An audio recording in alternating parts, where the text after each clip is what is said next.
तो वहां यमदूत उनको प्रवचन सुनाते हैं कि अब कर्णदास का तो प्रवचन सुनाने, अब हमारा। उस समय तो कहता था किसने देखा, देख रहे हो।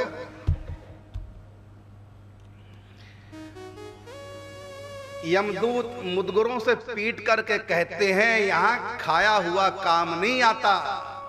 तुम्हारा सारा ध्यान कहां था? खाने में। यहां खाया हुआ काम नहीं आता, यहां तो खिलाया हुआ काम आता है। जो तूने खाया पिया, सेहत बनाई, वो तो चिता में जलकर स्वाहा, वो तेरे काम नहीं आई। खिलाया तुमने नहीं किसी को। जो तुमने जोड़ा और लिया वो सब छूट गया, अब यहां वो काम नहीं आएगा। इस रास्ते पर लिया हुआ काम नहीं आता, दिया हुआ काम आता है।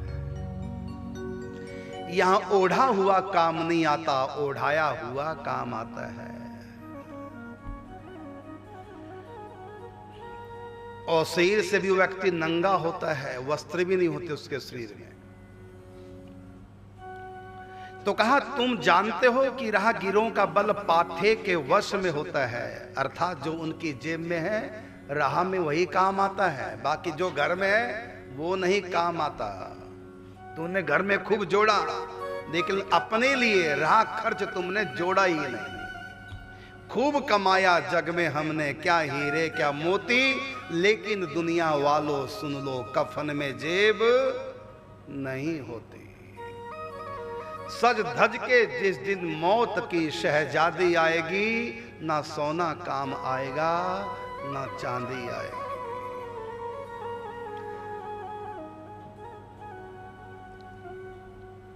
हे पक्षीराज, भगवान कहते हैं गरुड़ से, हे पक्षीराज गरुड़, यमदूतों के द्वारा इस प्रकार कहे जाने के बाद वह यमदूतों के द्वारा मुदगरों से मारा जाता है।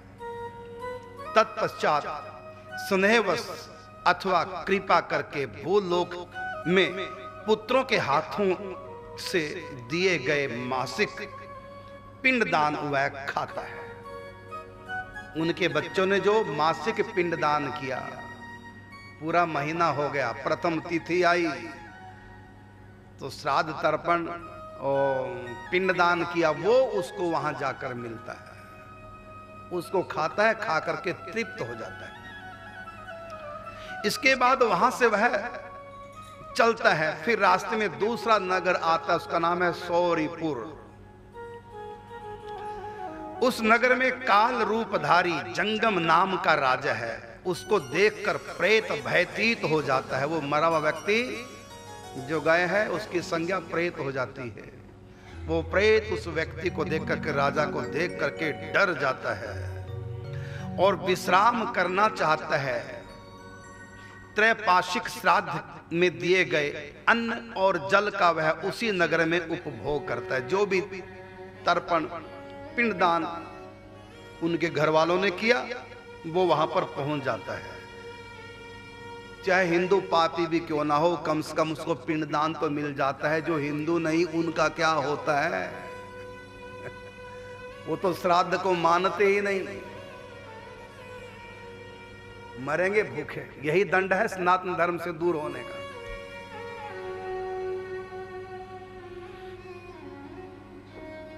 तो वह अन्न और जल का उसी नगर में उपभोग करके दिन और रात चलकर सुंदर बसवे अगले नगर पहुंचता है। वो नगर है, उसका नाम है नगेंद्र भवन नाम का नगर। उस महापथ पर चलते हुए महाभयंकर वन देख करके वह करुण विलाप करता है। वहां के कष्टों से दुखित होकर वह बार बार रोता है। 2 मास बीतने के पश्चात वह नगर में पहुंचता है। वहां वह अपने बंधु बांधवों के द्वारा दिए गए पिंड और जल को खाता और पीता है। इसके बाद यमदूत पाश में बांधकर उसे दुख देते हुए पुनः आगे की ओर घसीट करके ले जाते हैं। तीसरे मास में वह गंधर्व नगर पहुंच जाता है। तीसरे मास में दिए गए श्राद्ध पिंड का वहां वह भक्षण करके फिर चौथे मास में वह शैलागम नाम की पुरी में पहुंच जाता है। वहां प्रेत के ऊपर पत्थरों की वर्षा होती है। जो व्यक्ति शरीर छोड़ के गया, रास्ते में पत्थरों की बरसात उसके ऊपर, वहां वह चौथे, लेकिन वहां कोई मरता नहीं। चाहे उसके शरीर के 100 टुकड़े कर दो, मृत्यु नहीं होती वहां पर। पत्थरों से उसका सिर क्षत विक्षत हो जाता है, हाय हाय चिल्लाता है, फिर उसका सिर तुरंत ठीक हो जाता है। वहां घाव हो गया तो डॉक्टर की जरूरत नहीं पड़ती, बेहोश हो गया तो हॉस्पिटल नहीं ले जाना पड़ता, वहां अपने आप ही तुरंत ठीक हो जाते हैं। जो ही दंड पूरा हुआ अपने आप ही ठीक। वहां वह चौथे मास में दिए गए श्राद्ध पिंड को खा करके संतुष्ट होता है। इसके बाद प्रेत 5वें मास में क्रौंचपुर जाता है। क्रौंचपुर ये 5वां नगर है। ऐसे 16 नगर रास्ते में आएंगे। उस पुर में पुत्रों के द्वारा दिए गए 5वें मास के श्राद्ध के पिंड को खाता है। तदंतर 6ठे मास में प्रेत क्रूरपुर नामक नगर की यात्रा करता है।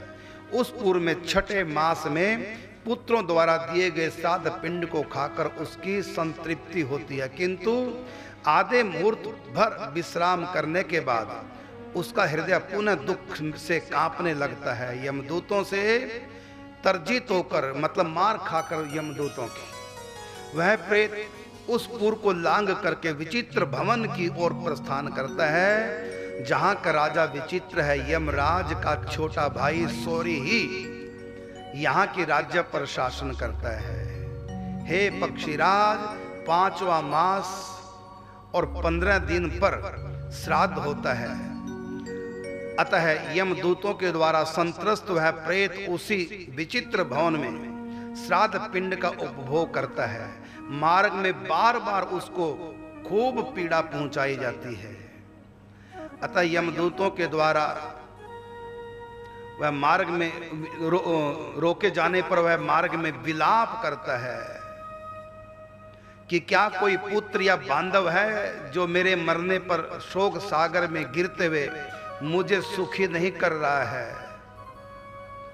उस समय वो अपने परिवार की याद करता है, कभी मैया की, कभी बाबा की, तो कभी पत्नी की, तो कभी बच्चों की। बेटा मेरे लिए कुछ करो, यमदूत मुझको पीट रहे हैं।